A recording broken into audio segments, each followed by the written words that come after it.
Hi friends, Nandini ಕಿಚನ್ಗೆ ಸ್ವಾಗತ. ಇವತ್ತಿನ ವಿಡಿಯೋದಲ್ಲಿ ರೆಸ್ಟೋರೆಂಟ್ ಸ್ಟೈಲ್ನಲ್ಲಿ ಮನೇಲೇ ಮಿಲ್ಕ್ ಶೇಕ್ ಹೇಗೆ ಮಾಡ್ಕೊಳ್ಳೋದು ನಾನು ತೋರಿಸ್ಕೊಡ್ತೀನಿ. ಖಂಡಿತ ನೀವು ಕೂಡ ಮನೇಲಿ ಒಂದ್ಸಲ ಟ್ರೈ ಮಾಡಿ, ಇಷ್ಟ ಆಗುತ್ತೆ. ಇದಕ್ಕೆ ಏನು ಬೇಕು ಒಂದ್ಸಲ ನೋಡ್ಕೊಳ್ಳೋಣ ಬನ್ನಿ. ನೋಡಿ, ಇಲ್ಲಿ 2 ಮ್ಯಾಂಗೋ ತೊಗೊಂಡು ಇದನ್ನು ಚೆನ್ನಾಗಿ ತೊಳೆದು ನಾನು ಕಟ್ ಮಾಡಿಕೊಂಡು ಮಿಕ್ಸಿ ಜಾರ್ಗೆ ಸೇರಿಸ್ಕೊಳ್ತೀನಿ. ನೋಡಿ, ಇದಕ್ಕೆ ಒಂದು 1/4 ಕಪ್ಪಷ್ಟು ಕೆಂಪು ಕಲ್ಸಕ್ಕರೆನ ಸೇರಿಸ್ಕೊಳ್ಬೇಕು ಮತ್ತು 200 ಗ್ರಾಮಷ್ಟು ಗುಡ್ ಲೈಫ್ ಹಾಲನ್ನ ಸೇರಿಸ್ಕೊಳ್ಬೇಕು. ಬೇರೆ ಮಿಲ್ಕೆಲ್ಲ ಹಾಕ್ಬಾರ್ದು, ಸ್ಮೆಲ್ ಬರುತ್ತೆ. ಗುಡ್ ಲೈಫೇ ತೊಗೊಳ್ಳಿ.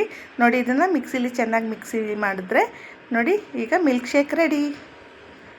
ನೋಡಿ, ಈ ಸಮ್ಮರ್ಗೆ ಮಕ್ಕಳಿಗೆ ಈ ರೀತಿ ಮನೆಯಲ್ಲೇ ಮಾಡಿಕೊಟ್ರೆ ಖಂಡಿತ ಇಷ್ಟಪಟ್ಟು ಕುಡಿತಾರೆ. ಹೊರಗಡೆ ತೊಗೊಂಡು ಕುಡಿಯೋದಕ್ಕಿಂತ ಮನೇಲೇ ಈ ರೀತಿ ಮಿಲ್ಕ್ ಶೇಕ್ ಮಾಡಿಕೊಂಡ್ರೆ ತುಂಬ ಹೆಲ್ತಿಯಾಗೂ ಕೂಡ ಇರುತ್ತೆ.